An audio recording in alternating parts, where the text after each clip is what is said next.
La década del 60 fue una década rebelde. Mientras se libraba una guerra impopular en el sudeste asiático, jóvenes de todas partes se alzaron contra las clases dirigentes, pidiendo no solo la paz, sino un mundo radicalmente distinto. El inconformismo encontró nuevas formas para manifestarse.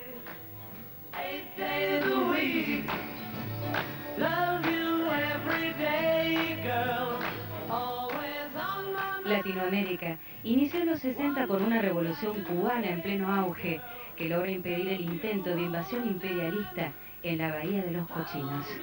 Y atraviesa estos años entre llamados a formar una patria grande y el surgimiento de movimientos revolucionarios sistemáticamente reprimidos por cruentas dictaduras militares. En Argentina, los años 60 transcurrieron entre gobiernos democráticos, golpes militares y brotes guerrilleros. Huelgas obreras y revueltas estudiantiles pusieron freno a la autoritaria figura de Juan Carlos Onganía, marcando con el cordobazo un hito en la historia argentina de los últimos años.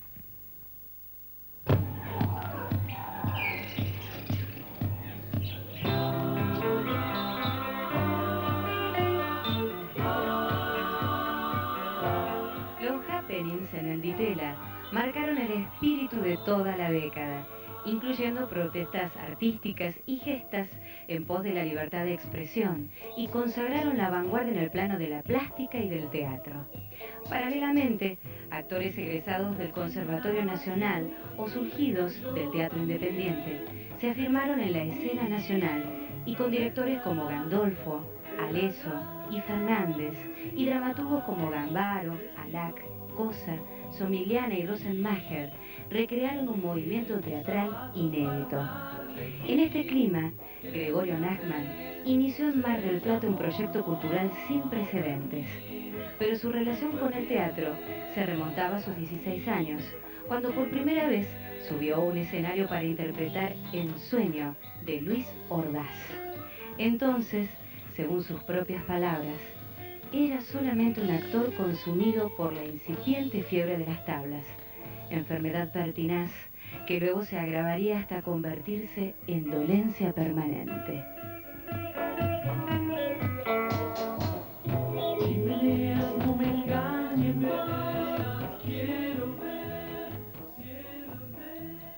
Él nació en el 30 y ya en el 46 ya estaba haciendo teatro con un grupo bastante interesante y movilizado.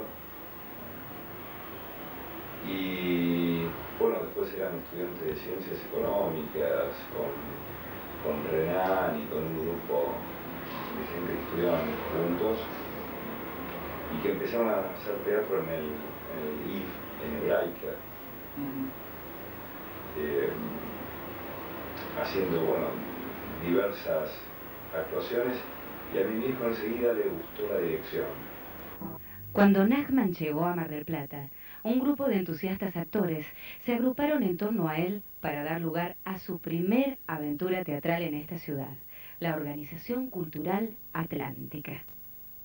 Yo te puedo contar a partir del año 61, que fue cuando integrantes de la Escuela de Teatro ABC, integrantes de Pequeño Teatro, fueron presentados por Marta Rigo a Gregorio Nachmann y a Horacio Esteves, un actor de Buenos Aires que en esos momentos estaba en Mar del Plata y era amigo de Gregorio. No sé si se conocieron en Mar del Plata o en Buenos Aires. Entonces se formó la Organización Cultural Atlántica. O sea, entre unirse los dos grupos éramos unos cuantos más. Y se hizo el organito y el debut de la piba, formando un espectáculo entre los dos. Parte trabajaban en el debut de la piba, entre ellas yo, y la otra parte en el organito. Bueno, y se alquiló el Teatro Comedia, que funcionaba en el subsuelo del pasaje Sacoa, sobre Rivadavia. Ahí había una sala de teatro, no una sala muy, pero linda salita. Para nosotros estaba muy Organización Cultural Atlántica no era solamente hacer teatro, ¿viste? Gregorio tenía la pretensión de que fuera música, de que fuera exposiciones de pintura. Estuvo Piazzolla dando un concierto.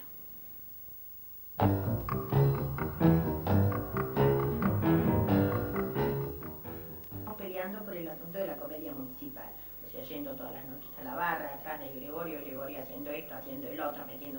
metiéndose para... Se metía en cualquier rincón con tal de hacer teatro. Gregorio por el teatro en cualquier lugarcito que hubiera, ahí se metía y nos llevaba. Bueno, tal es así que tanto pelear se consiguió, que saliera la comedia municipal, se llamó a concurso por antecedentes y trayectoria, ¿no? Bueno, Gregorio salió elegido director, Baigol estuvo como maestro de la escuela y como ayudante de dirección.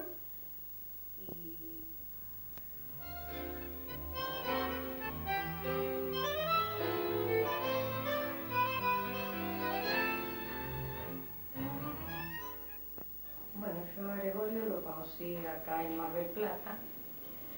Yo había estudiado en Buenos Aires, no había hecho nunca teatro, soy egresada del Conservatorio Nacional de Buenos Aires. Y acá mi primera vez que hice teatro fue con Gregorio. Y después siempre con Gregorio. Y ahí con la comedia marplatense seguimos con innumerables presentaciones, tanto en Mar del Plata como en el interior y en el exterior. Fuimos a varios festivales.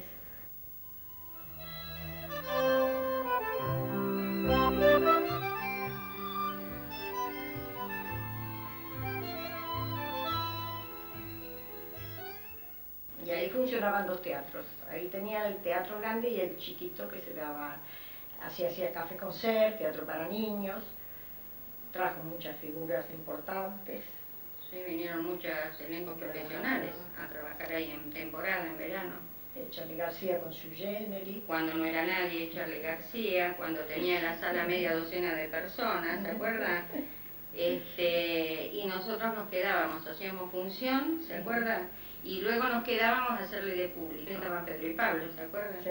Que después se deshizo el conjunto de Pedro y Tuvo Pablo. Pinti también, muchos. China Zorrilla, Carlos Estrada, Erika Sí, Wagner, ahí hicieron temporada. Eva Don. Luego vino El Avión Negro. Claro.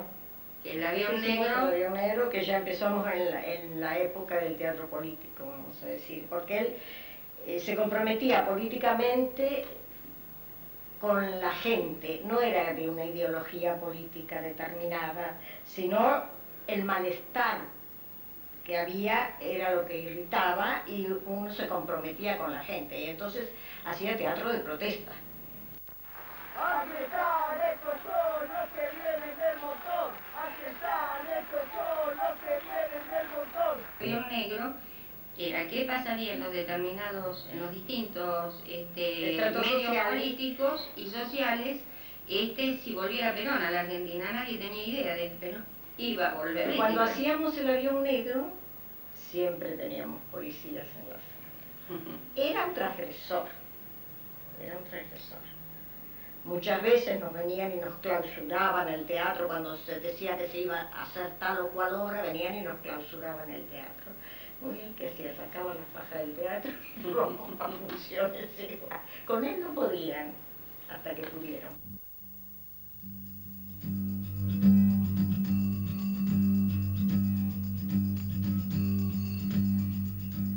La actividad de la comedia marplatense, iniciada en la segunda mitad de los 60, se prolongó en la década siguiente. El compromiso de Gregorio Nachman con un teatro consubstanciado con la realidad política y social se profundizó, como él mismo dijera. El teatro en un lugar como Mar del Plata es un producto peligroso, porque transmite ideas, evidencia problemas, y entonces todos suponen que linda con el comunismo, como si fuera esta ideología la única que denunciara injusticias. Entonces, la manera que tienen de protegerse no es rechazarlo a uno, sino acusarlo de comunista. En mi caso, yo puedo triunfar en Buenos Aires, en Córdoba, pero en Mar del Plata me lo niegan todo, porque me consideran peligroso. En Buenos Aires puedo hacer lo que quiera. Aquí, por ejemplo, no puedo entrar en los canales de televisión. En el fondo, mi peligrosidad consiste en denunciar la mediocridad. Todo mediante trabajo, por supuesto. Aquí, un tipo que no es marica tiene que ser comunista.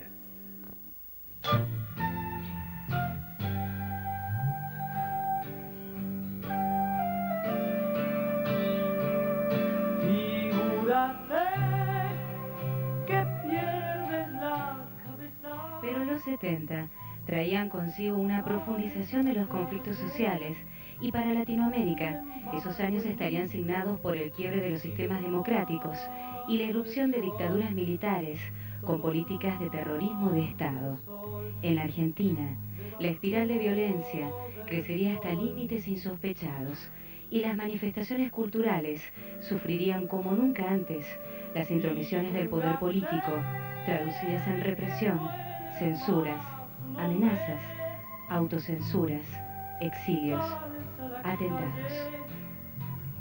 Sin embargo hay árboles como hubo ayer, calles como ayer, luces como ayer. La realidad era esa. Entonces el teatro, ¿qué te refleja? La vida refleja la realidad, entonces estabas obligado a reflejar lo que pasaba. Después de ahí hicimos un despido corriente, que también es una connotación política, con eso fuimos al festival.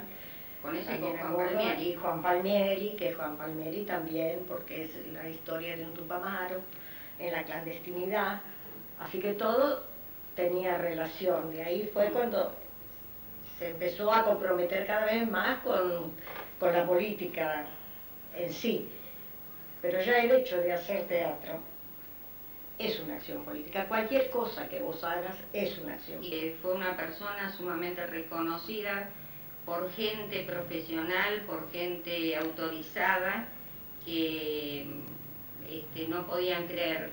Era un tipo de avanzada. Cuando muchos dicen, bueno, por algo, si lo llevaron, sí, por todo eso, por su compromiso con el teatro, con la cultura, era su herramienta, era su trinchera, su lugar de lucha, su lugar de pelea. Esquivando muchas veces las prohibiciones, le venía a prohibir el teatro porque el matafuego estaba inclinado para un lugar o para el otro. Me acuerdo que una vez se escapó disfrazado de cura. Lo van a buscar al teatro y yo estaba preparando, había función de teatro de chicos, era la tarde, entonces yo estaba en el bar con las golosinas, mi vieja estaba preparando café en la cafetera a presión y lo van a buscar y nosotros decimos que no estaba, que se había ido para Buenos Aires. Y en ese momento sale mi viejo con mi tío, porque creo que buscaban a los dos. Y sale disfrazado de cura. Entonces cuando él saluda, yo le digo, adiós padre. Yo, sin la menor experiencia de contacto con algún religioso, yo no sabía cómo se decía, digo, adiós padre. Y me acuerdo la cara de mi vieja porque creía que yo le había dicho adiós papi.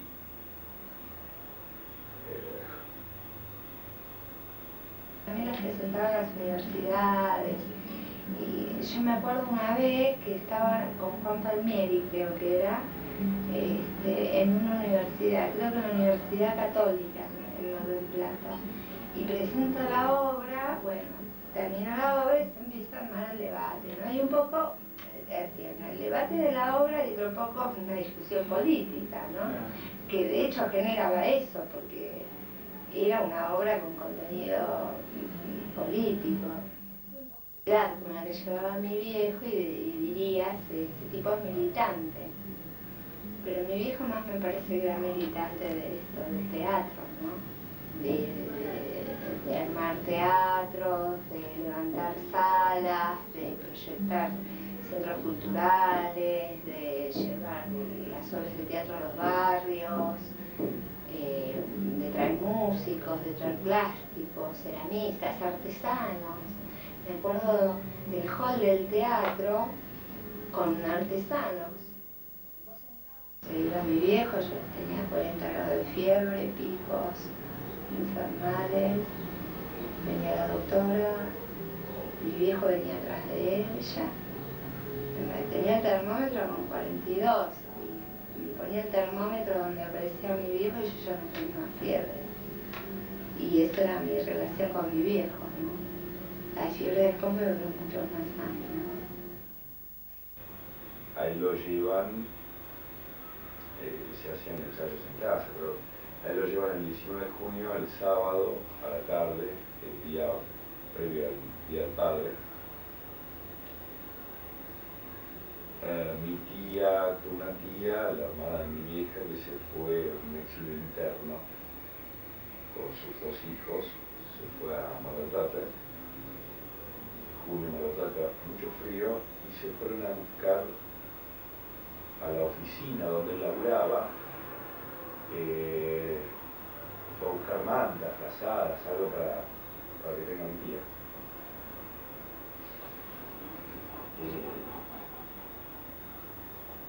Y lo agarran ahí.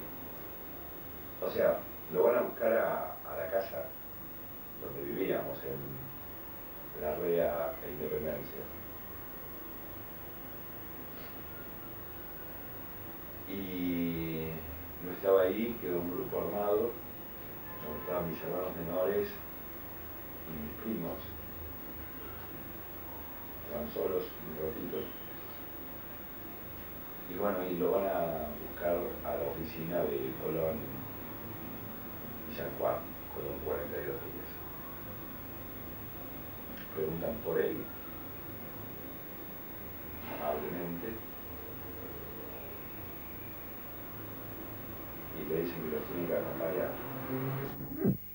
Pero el caos que vive el país a principios del 1976 es solo la antesala del infierno. El terrorismo de Estado se instala en la Argentina. Una palabra resume el horror y el oprobio de aquellos años. Desaparecidos.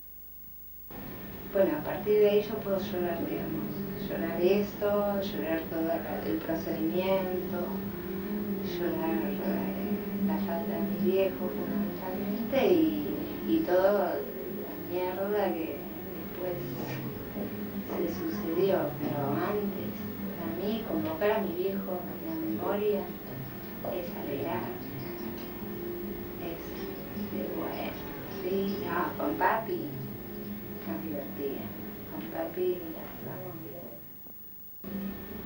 Y con toda la seriedad que podía tener una encuesta y un debate y debatir con el ministro de Cultura de Bolivia, qué sé yo, y después, viste, pegando guitarra en la mesa. Y para mí era eso, acá está, me gustaba, ese me gustaba, me divertía.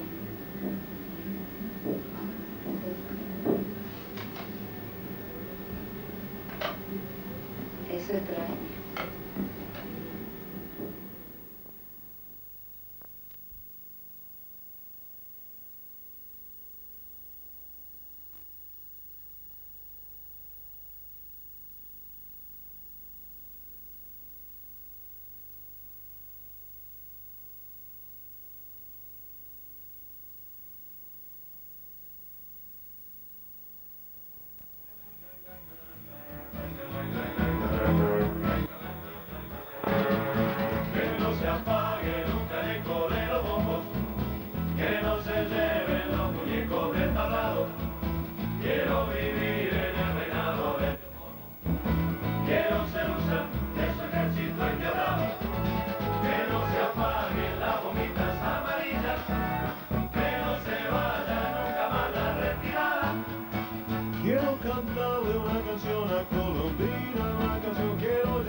¿Cómo te va? Dijo el burguista a la muchacha, que lo cortó con su mirada indiferente. Le dijo, bien, y lo dejó como si nada. Nuevamente la princesa se perdía entre la gente. Que no se apaguen las bombitas amarillas, que no se vaya nunca más la retirada. Quiero cantarle una canción a Colombina, quiero llevarme su sonrisa dibujada, que no se apague nunca debajo de los bombos, que no se lleven los muñecos del tablado. Quiero vivir en el reinado del Yomomo, quiero ser usa de su ejército enviado,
estábamos en la REA e Independencia. Y no estaba ahí, quedó un grupo armado, donde estaban mis hermanos menores y mis primos. Estaban solos un ratito.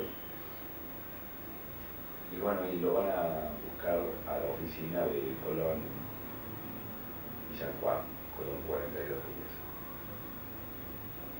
Preguntan por él,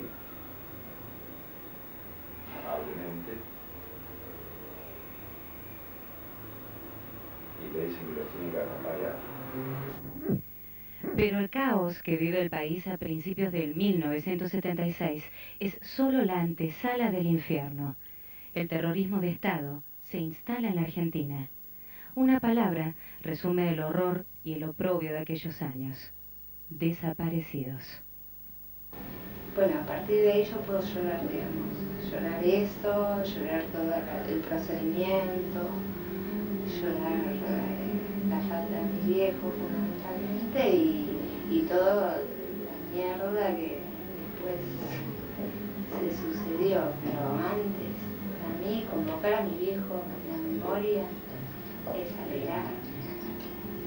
Es bueno, sí, no, con papi más divertida. Con papi la pasamos bien. Y con toda la seriedad que podía tener una encuesta y un debate y debatir con el ministro de Cultura de Bolivia, qué sé yo, y después, viste, tirando guitas de pan en la mesa. Y para mí era eso. Acá está, me gustaba, ese me gustaba, me divertía.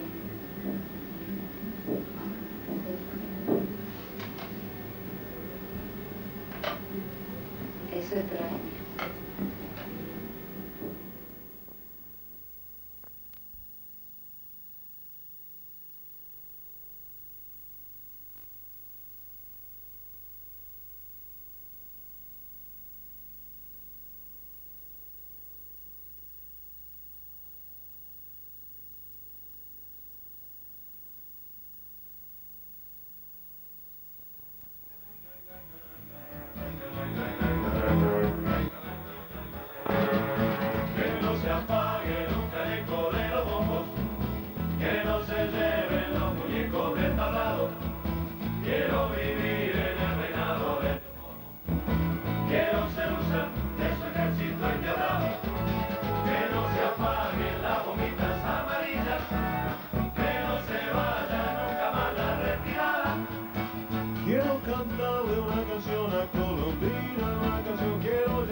¿Cómo te va?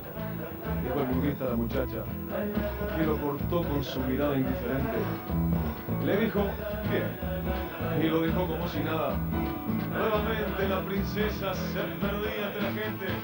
Que no se apaguen las bombitas amarillas, que no se vaya nunca más la retirada.